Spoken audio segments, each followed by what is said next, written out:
몹시 추운 겨울날 한 이등병이 찬물에다가 빨래를 하고 있었어요. 얼마나 추운지 손이 꽁꽁 얼 것 같아요. 언손을 불어가면서 빨래를 하고 있는데 마침 중대장이 지나갔어요. 여봐, 김이병, 찬물로 빨래하는가? 네, 그렇습니다. 너무 추운데 손 얼겠다. 취사장에 가서 더운 물 좀 얻어다 하지 그래. 네, 알겠습니다. 그리고 쏜살같이 취사장으로 달려갔어요. 어떻게 됐을까요? 군기가 빠졌다고 취사병에게 엄청 혼나고 얼차려만 받고 돌아왔어요. 그렇게 찬물에다 빨래를 하고 있는데 얼마 있다 소대장이 지나가더니 김이병 빨래하는 거야? 손 시려서 어떻게 해? 동상 걸리겠는걸? 취사장에 가서 더운 물 좀 얻어다 하지 그래. 네, 알겠습니다. 그리고 가지 않았어요. 가야 뻔히 군기 빠졌다고 혼나고 또 얼차례만 받을 것이 분명했기 때문이었어요. 그런데 이번에는 나이가 좀 지긋한 인사계 부사관이 지나가면서 김이병 찬물로 빨래해? 아, 춥겠는데? 그러더니 이봐, 나 세수하려고 그러는데 세수대에 가서 물 좀 받아와. 더운 물 좀 가득 받아와. 네, 알겠습니다. 그리고 가서 그대로 보고하고 세수대에 물을 한가득 받아왔어요. 그랬더니 이 인사계 부사관이 그 물이 충분하지는 않지만 손을 녹여가면서 빨래하게, 적어도 동상은 피할 수 있을 거야. 그 말을 듣는 순간 이 마음까지 얼어붙은 김이병의 눈에서 눈물이 주르르 흘렀어요. 여러분, 사랑이 무엇일까요? 진정한 이웃사랑이 무엇일까요? 성경은 우리에게 이웃을 사랑하라고 말씀하세요. 우리 모두 다 알고 있어요. 하고 싶어요. 그런데 왜 실제적으로 이웃사랑이 잘 안 될까요? 오늘 중대장과 소대장과 부사관이 다른 것이 무엇이었을까요? 같은 것은 무엇이었을까요? 이들에게 똑같이 부하를 사랑하는 마음, 그리고 부하를 배려하는 마음이 있었습니다. 손이 꽁꽁 얼어서 동상 걸릴 것 같은 안타까운 마음도 있었어요.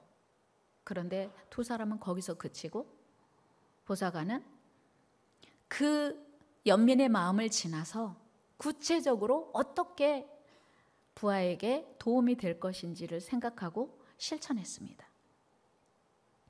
진정한 사랑은 말로만이 아닌 상대방의 필요를 따라 실제적이고 구체적인 도움을 주는 것입니다. 우리는 가끔 어려운 사람을 대하게 돼요. 또 어려움을 요청하는 사람들을 만나게 됩니다. 그때마다 마음에 참 연민이 생겨요. 와, 힘들겠다, 어렵겠다. 근데 나도 힘들어.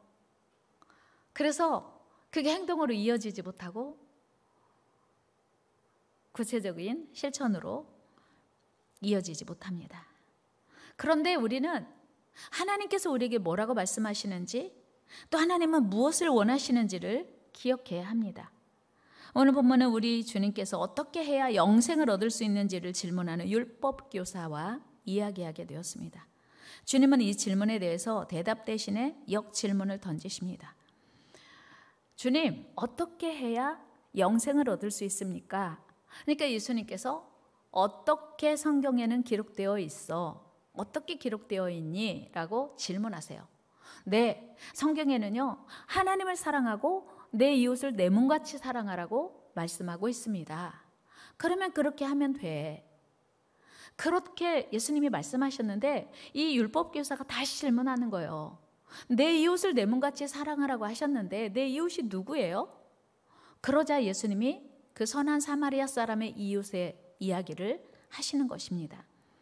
어떤 사람이 예루살렘에서 여리고로 내려가다가 강도를 만났어. 그런데 그 강도가 매를 심하게 때리고 버리고 갔어. 가진 거 다 뺏고.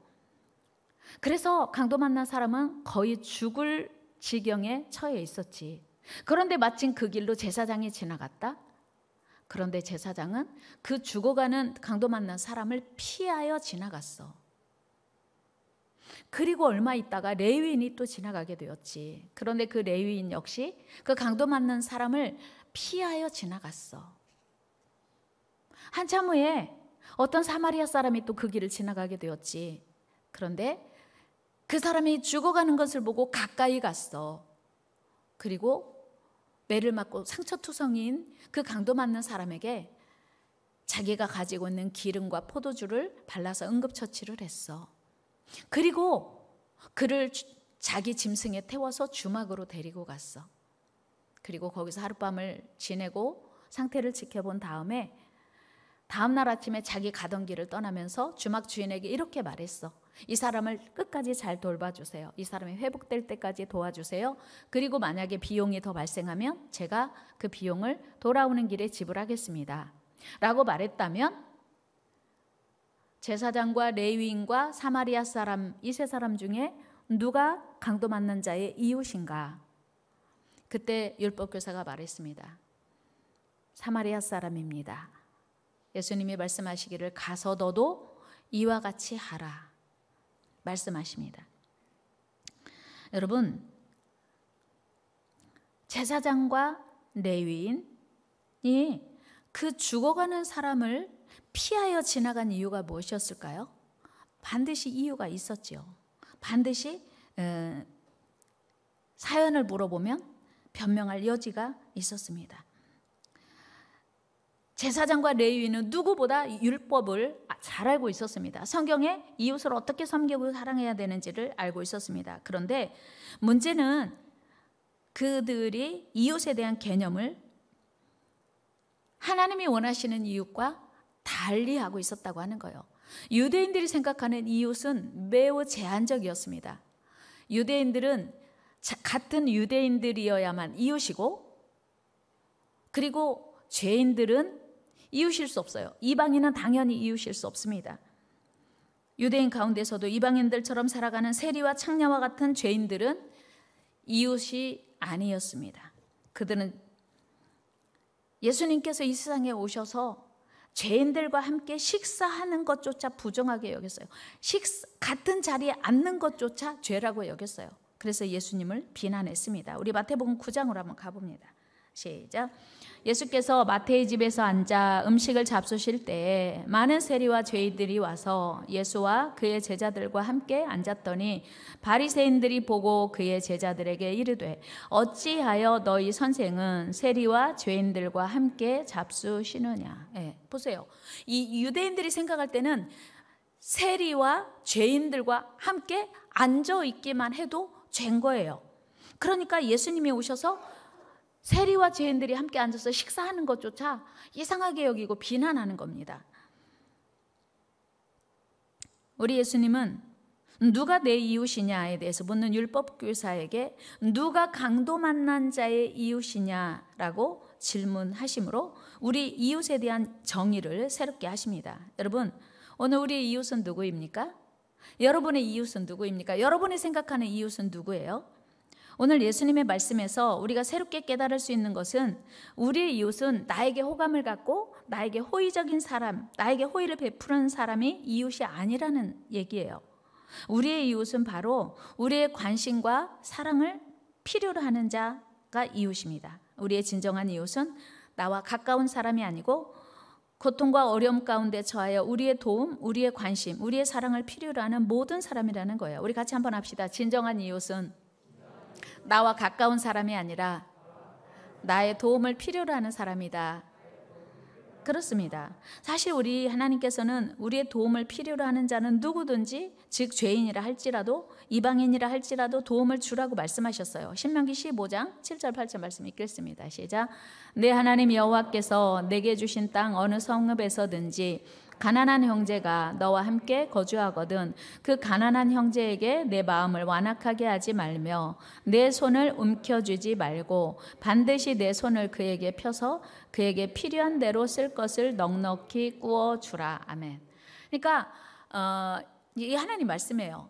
우리와 가까운 사람을 돕는 게 아니고 우리에게 도움을 필요로 하는 사람을 돕는 것이 필요하다고 하는 거예요.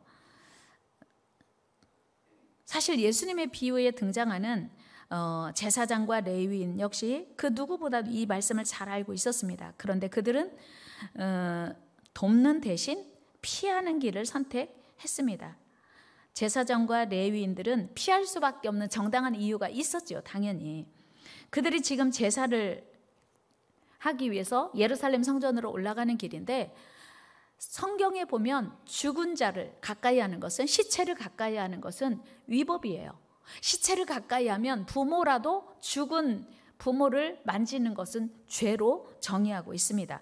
그러니 만약에 지금 저 사람이 가까이 갔는데 죽었다면 가까이 하지도 말고 만지지도 말아야 돼요. 그러니 지금 죽었는지 죽어가고 있는지 확인하는 것도 사실은 부담스러운 일이고, 만약에 정말 죽어가고 있다 해도 지금 예루살렘에 제사하러 가고 있기 때문에 시간이 지체될 것이 마음에 염려가 되는 거예요. 그래서 아예 그냥 여러 가지 문제가 있기 때문에 형편상 피하여 지나간 것입니다.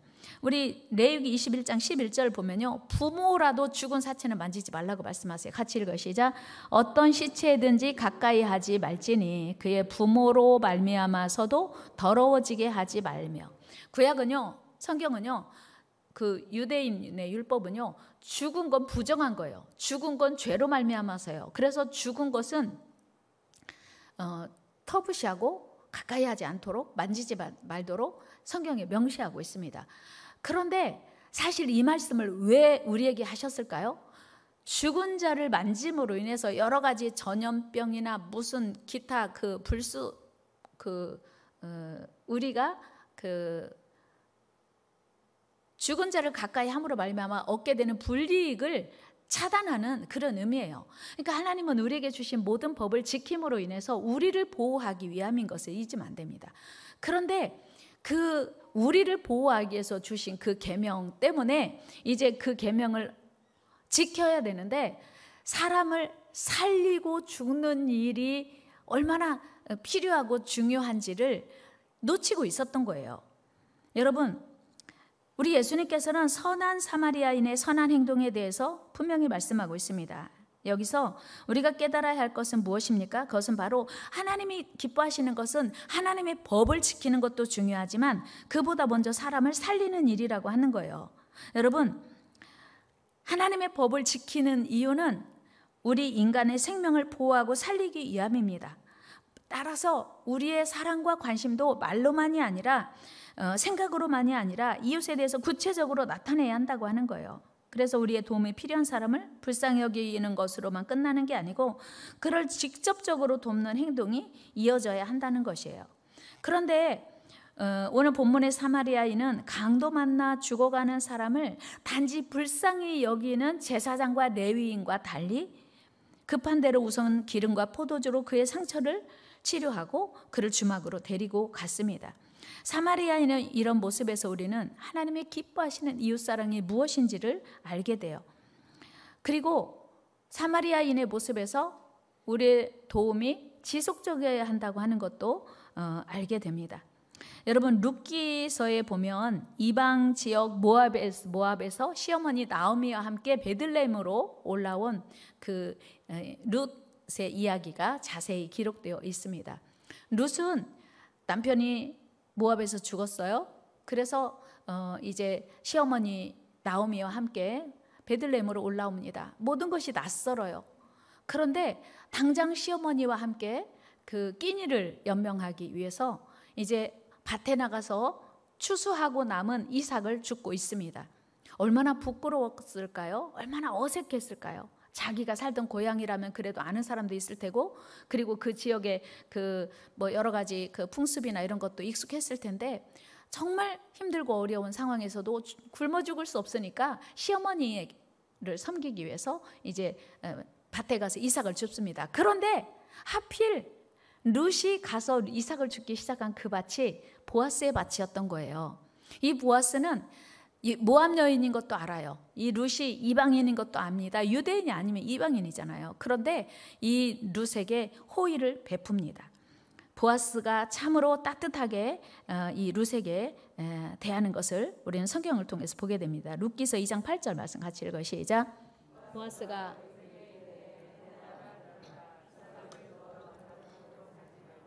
여기서 떠나지 말고 나의 소녀들과 함께 있으라. 와, 얼마나 룻이 안심이 되었을까요? 얼마나 룻이 마음으로 고마웠을까요? 그래서 룻은 너무 황송해서 이렇게 말해요. 10절 말씀 같이 한번 읽어요. 시작. 룻이 엎드려 얼굴을 땅에 대고 절하며 그에게 이르되 나는 이방 여인이거늘 당신이 어찌하여 내게 은혜를 베푸시며 나를 돌보시나이까 하니. 너무 황송감사하니까 지금 룻이 그렇게 고마움을 표하고 있는 거예요. 그때 그 보아스는 한 걸음 더 나아가서 룻을 돕습니다. 적극적으로. 14절 말씀 같이 읽어요. 시작. 식사할 때 보아스가 룻에게 이르되 이리로 와서 떡을 먹으며 내 떡 조각을 초에 찍으라 하므로 룻이 곡식 빼는 자 곁에 앉으니 그가 볶은 곡식을 주매 룻이 배불리 먹고 남았더라. 아멘. 여러분, 나그네가 밥을 한 끼 배불리 먹는다는 건 기쁨이에요. 행복이에요. 사랑이에요. 그런데 보아스가 이삭만 주는 것이 아니고 와서 밥도 먹으라, 떡도 먹으라, 물도 먹으라 했어요. 얼마나 고마웠을까요? 그런 보아스에게 하나님이 엄청난 복을 주셨죠. 룻과의 사이에서 예수 그리스도의 조상이 되는 다윗의 할아버지 이새를 낳는 복을 주셨습니다. 보아스는 지금 룻에게 어떤 도움이 필요한지를 잘 알고 있었어요.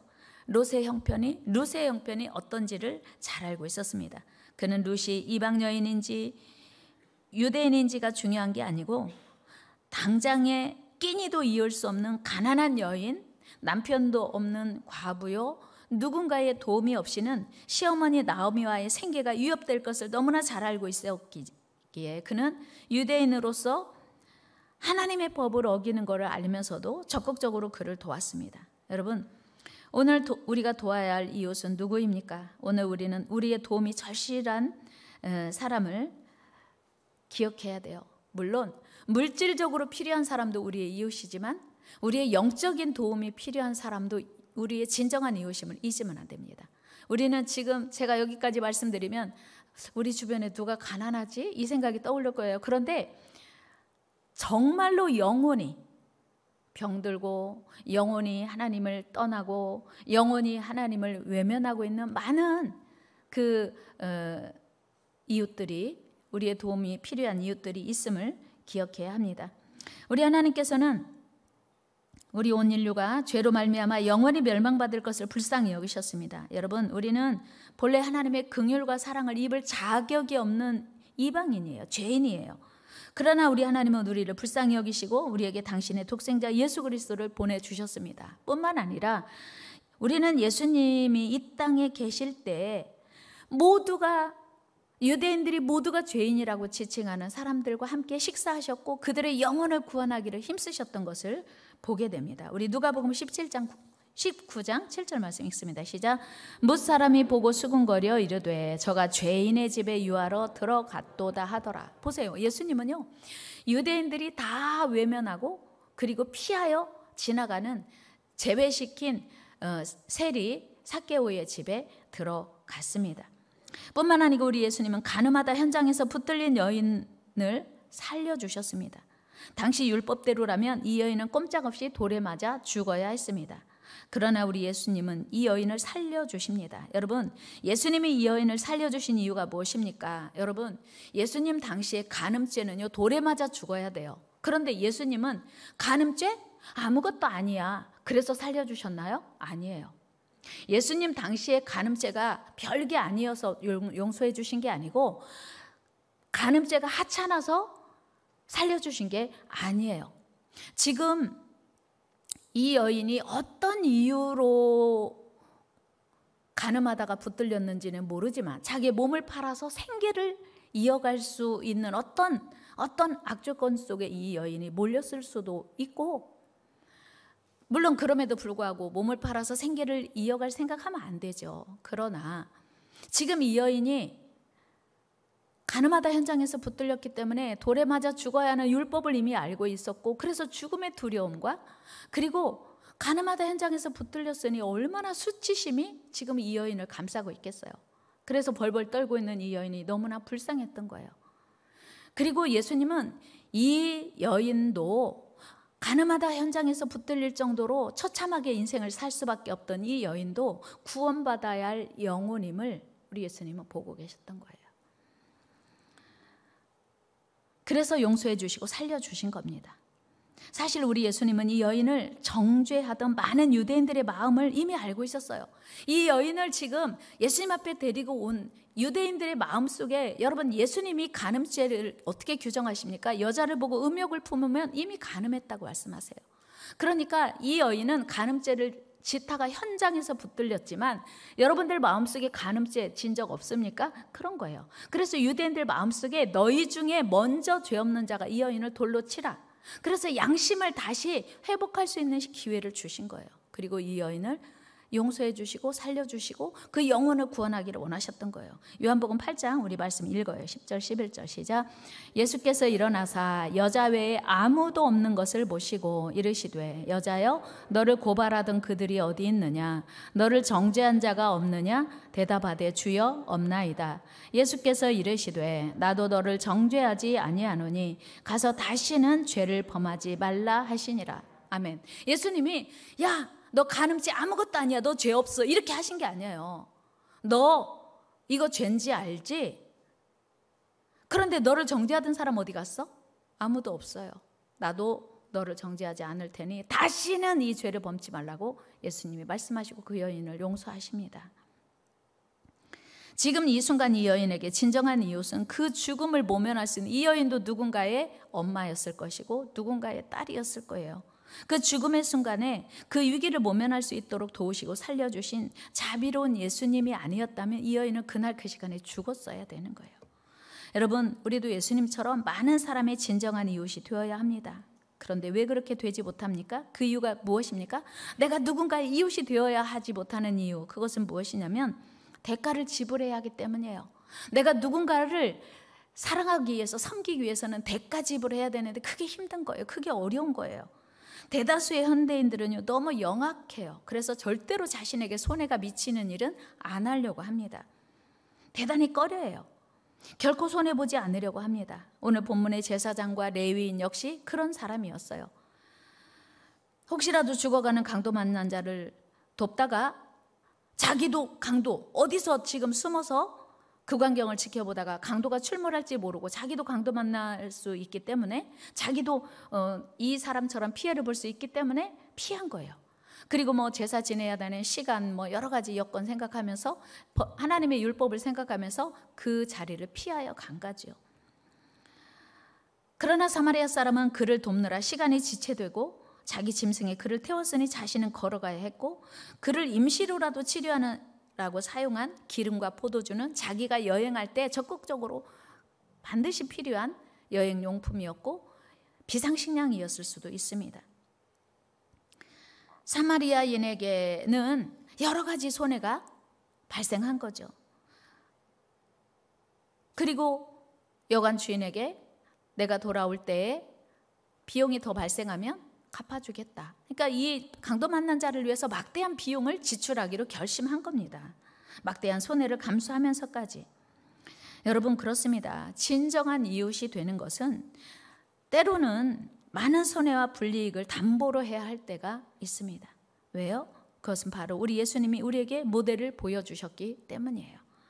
우리 예수님은 공생에 사시는 동안 수많은 눈총을 받으시고 불필요한 오해를 받으시는 등 많은 손해를 자초하셨습니다. 뿐만 아니라 마침내 자신을 십자가에 전부 내어주시기까지 전적으로 손해보는 바보 같은 삶, 어리석은 생애를 사셨어요.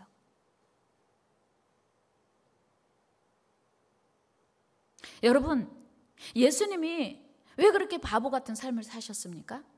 그리고 왜 우리에게도 그렇게 손해보는 삶을 살라고 말씀하십니까? 사랑하는 여러분, 진정한 이웃사랑은 손익을 생각하면 불가능한 일이에요. 그런데 예수님이 그렇게 사시고 우리에게 또 그렇게 살라고 말씀하시는 거예요. 예수님이 그렇게 사시면서 예수님이 친히 모델이 되어주면서 우리에게도 바보처럼 살아라, 손해보고 살아라. 왜요? 하나님의 목적은 영혼 살리는 거거든요. 사람 살리는 거거든요. 그래서 우리가 바보같이 손해보고 우리가 불이익을 당하더라도 영혼을 살리고 세우라고 하는 거예요. 우리가 예수님처럼 손해보기로 작정하면 충분히 가능한 일이에요. 이것이 하나님의 소원입니다. 하나님이 기억하시고 상 주시는 일입니다. 여러분, 우리 예수님 때문에 손해보기로 작정합시다. 예수님 때문에 손해봅시다. 예수님 때문에 바보 됩시다. 모든 사람이 저 사람 왜 저렇게 살아 해도 하나님이 기억하시면 되는 거예요. 하나님이 기뻐하시면 되는 거예요. 그것 때문에 영원히 살면 되는 겁니다. 우리 바보 됩시다. 예수 믿는 사람은 너무 똑똑하면 안 돼요. 예수 믿는 사람은 너무 계산이 밝으면 안 돼요. 그냥 내 것이 더 가도 하나님이 그렇게 말씀하셨잖아요. 주라 그리하면 후히 되어 누르고 흔들어 넘치도록 너에게 안겨주리라. 여러분, 하나님의 말씀을 믿고 우리는 많은 사람에게 주님의 사랑을 베풀고 나눠주는 은혜가 있기를 축복합니다. 특별히 영혼을 구하기 위해서. 여러분, 오늘 누구를 가까이 해야 할까요? 혹시 내게 손해가 될까봐 혹은 귀찮아서 가까이 해야 하는 걸 알면서도 피하고 있지는 않습니까? 오늘도 우리 주변에는 사탄이라고 하는 강도를 만나서 신음하고 있는 영혼들이 너무나 많이 있습니다. 질병의 강도를 만나 고통당하는 영혼들도 많습니다. 오늘 우리의 관심과 사랑, 우리의 친절과 섬김이 죽어가는 영혼을 살릴 수 있습니다. 우리 주님은 우리에게 말씀하십니다. 가서 너도 이와 같이 하라. 같이 해요. 가서 너도 이와 같이 하라. 진정한 이웃이 되라. 그렇습니다. 내가 손해가 되고 손해가 돼도 피하지 말고, 귀찮아도 내게 불이익이 있어도 욕을 먹어도 다가가라고, 가까이 다가가서 선한 이웃이 되어주라고 말씀하십니다. 어떤 여인이 물지개로 먼 길을 항아리에 물을 담아서 이제 식수로 사용을 했습니다. 그런데 오른쪽 항아리는 멀쩡한데 왼쪽 항아리가 금이 간 거예요. 실금이 갔어요. 그래서 집에까지 물을 길어서 가지고 오면 오른쪽 항아리 물은 그대로 있는데 왼쪽 항아리에 물이 반절물이 남은 거예요. 이 여인은 다 알고 있죠. 그런데 끊임없이 이 항아리를 버리지 않고 바꾸지 않고 계속해서 그 항아리로 물을 길어 왔습니다. 그러자 이 왼쪽 항아리가 주인에게 너무 죄송해서 어느 날 이런 이야기를 해요. 제안을 합니다. 주인님, 너무 죄송해요. 제가 금이 가가지고요. 주인님이 애써서 물을 가득 길어 오는데 오다 보면 물을 조금씩 흘리다 보니까 반밖에 남지 않거든요. 차라리 저를 버리시고 새로운 물동이로 바꾸시면 어때요? 그렇게 제안을 했어요. 그랬더니 이 주인이 그랬어요. 나도 알아. 그런데 괜찮아. 오른쪽 물동이는 한 방울도 흘리지 않아서 내가 먼 길을 걸어와도 풀 한 폭이 나지 않는다? 그런데 왼쪽 물동이는 계속해서 실금으로 물이 흘러내리니까 예쁜 꽃도 피고 그 물을 이제 삼아서 풀꽃도 자라고 많은 생명이 자라고 있지 않니? 나는 그게 즐거움이야. 이렇게 말하는 것이었어요. 아, 그렇구나. 여러분, 진정한 이웃사랑은 내가 손해보는 것 같아도 그 영혼이 구원될 수만 있다면, 그 영혼이 하나님 앞에 돌아올 수만 있다면, 누군가를 살릴 수만 있다면 얼마든지 손해봐야 돼요. 누군가를 위해서 금식하고, 누군가를 위해서 시간을 쏟고, 에너지를 쏟고, 사랑을 쏟고, 재정적으로 우리가 그 영혼을 섬길 수 있다면 그것은 바보 같은 일이 아니고 하나님이 기뻐하시는 일이요, 하나님이 기억하시는 일입니다. 우리 영혼을 살리기 위해서 손해봅시다. 다음 주가 해피데이예요. 한 알의 밀이 땅에 떨어져 죽으면 많은 열매를 맺고 한 알 그대로 있으면 아무 열매도 맺을 수 없다고 말씀하세요. 한 알의 밀이 땅에 떨어져 썩는 게 아니고 죽어야 돼요. 같이 해볼까요? 한 알의 밀이 땅에 떨어져 죽으면 많은 열매를 맺는다. 그렇습니다. 하나님은 우리에게 한 알의 죽는 밀알이 되기를 원하시는 거예요. 다음 주는 혼자 오시지 말고 한 주간 누군가를 섬겨서, 누군가를 사랑해서, 여러분들의 도움을 필요로 하는 누군가를 한 주간 동안 사랑하고 섬김으로 다음 주에는 많은 영혼들이 하나님께 나올 수 있기를. 그래서 코로나로 인해서 거리두기 하고 앉았던 이 자리가 다음 주는 다 채워질 수 있도록 하나님의 기쁨 되는 저와 여러분 되기를 주의 이름으로 축원합니다. 하나님 감사합니다. 우리를 위하여 십자가에서 바보같이 죽어주신 그 주님은 오늘 우리에게 말씀하십니다. 많은 영혼들에게 진정한 이웃이 되라고. 하나의 비랄이 땅에 떨어져 죽어야 많은 열매 맺을 수 있다고. 주님, 우리가 죽는 비랄 되게 하여 주옵소서. 영혼을 살리는 한 주간 되게 하시고, 하나님 항상 손해보지 않으려고 애쓰는 우리의 모습을 하나님 용서하여 주시고, 바보같이 손해보고 바보같이 희생하고 헌신하고 나누어서 많은 영혼 살리게 하여 주옵소서. 오늘도 귀한 말씀 들려주신 주님, 한 주간 이 말씀 실천하며 많은 열매 맺게 하여 주옵소서. 존귀하신 예수님의 이름으로 기도드리옵나이다. 아멘. 이 시간 우리 여선교회 회원들, 회장님들 나오셔서 특송 하시고 우리 준비하신 예물 하나님께 올려드리겠습니다.